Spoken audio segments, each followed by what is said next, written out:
Breaking down Estacado sports. This is the Matador Fan Zone podcast from 100.7 The Score. Good Monday evening and welcome into the High School Fan Zone. I'm Randy Rosetta. You are on 100.7 The Score and Fox News Now simulcast. We are going to talk some high school sports tonight and Wednesday night this week, just like we do all season long. After Thanksgiving, of course, it's just Monday and Wednesday. I'll give you that schedule sometime tonight before we get out of here.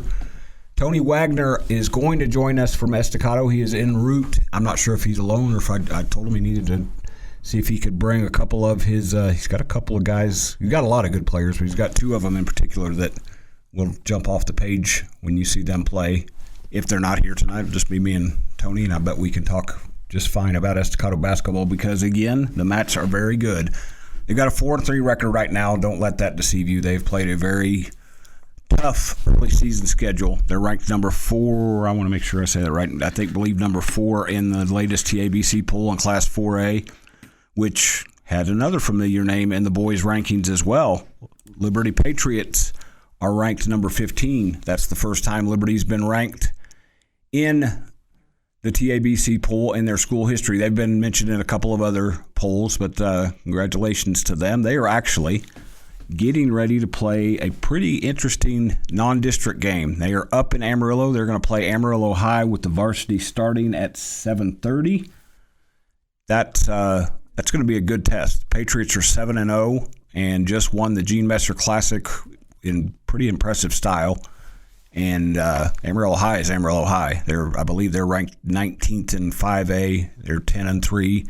It's going to be a good test for Liberty. We'll see how that plays out. 7:30 tip-off up there. I'm trying to find out if anybody up there will have a live stream of it for folks who want to watch. I don't think Liberty's YouTube channel will be there. They haven't been going on the road, so I'll double-check that to make sure. That is, since we're talking about that, the Liberty Lady Patriots are also ranked in the TABC. They are up to number 9. After they went to Lorena. I have to have somebody help me with that. They went 4-0 there. I believe they are now 10-2, 10-3, and they're off to a good start. Estacado and the Liberty girls will both be at the Brownfield. I'm not sure what the tournament's called, but they'll be out in Brownfield this weekend for tournament play. The Liberty boys go to Burke Burnett for what should be a really challenging tournament for them. I'll see if I can't find a schedule on that and talk a little bit about that. Also in the rankings in TAPS, we're going to talk a little bit more about some TAPS stuff here in a minute. In TAPS, 4A girls, Lubbock Christian actually dropped to number 2. They lost a couple of games at the new home tournament. That's the 5-time defending champion, Lubbock Christian Lady Eagles. Fell behind Lake Country, who's a district team. Actually, 4 of the top 5 spots into ABC and girls Class 4A are from District 1 4A. It tells you how good that's going to be when that district season gets here. And in the TAPS boys TABC rankings, there's 3 Lubbock teams ranked number 3. Trinity Christian is number 3 in 5A. Lubbock Christian, which has not played a game yet, and we'll talk about the why in a minute here, is number 3 in 4A. And All Saints, coached by former Texas Tech standout Brodney Kennard, is number 3 in Class 2A. So a lot of representation by Hub City teams.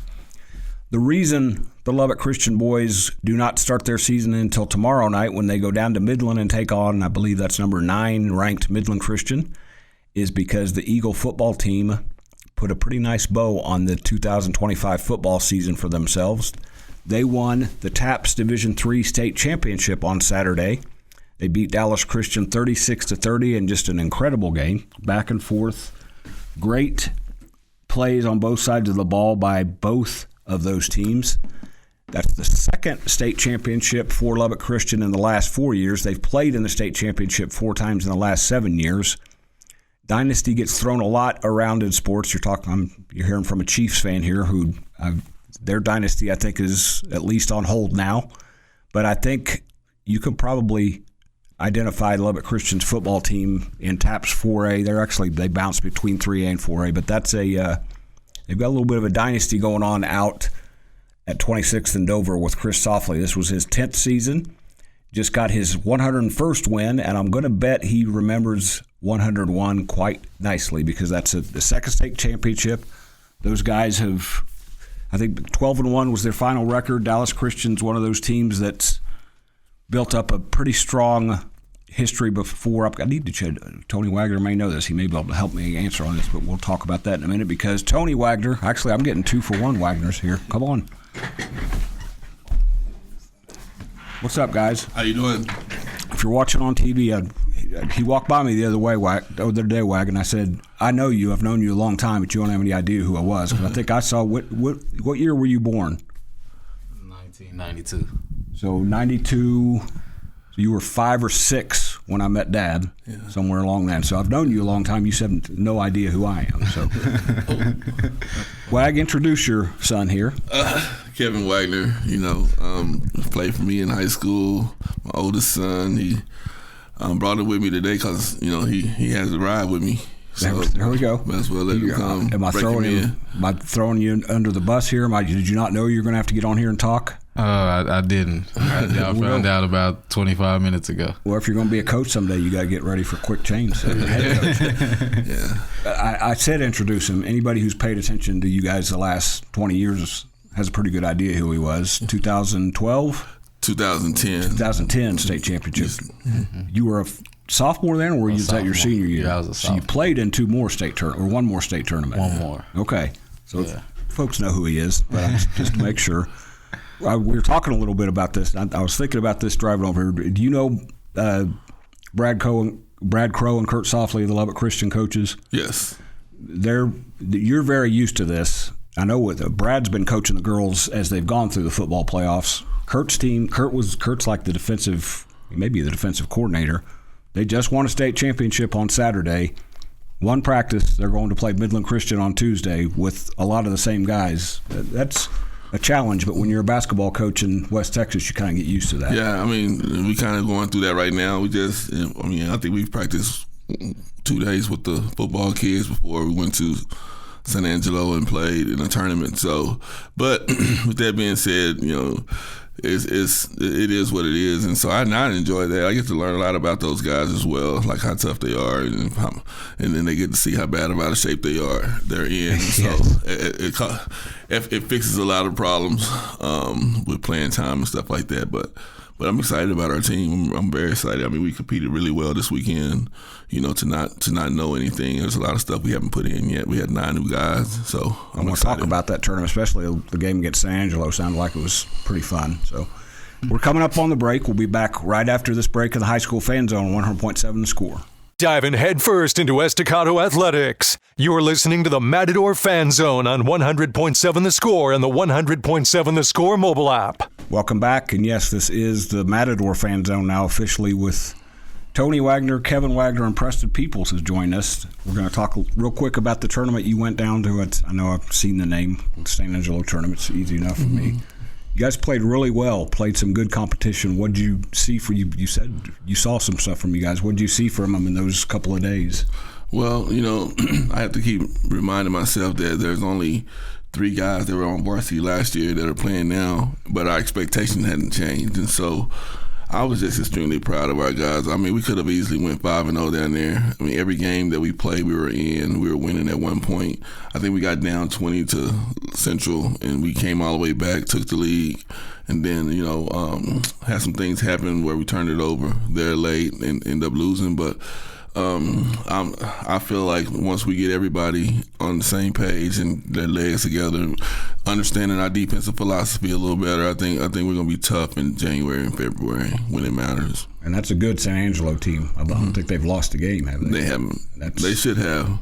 They haven't. 99-95, was that the final? 96-91, I think. Okay. I know there was a lot of points. Yeah, I think Shakur had 42. Andre had 32. Yeah, I mentioned that before you got here. So there's a couple guys that a lot of people pay attention to, but you also got guys like Preston. Like you, that's what makes you guys good, I think, is you always have guys who maybe haven't done a bunch until they get to be a junior or senior and find a way.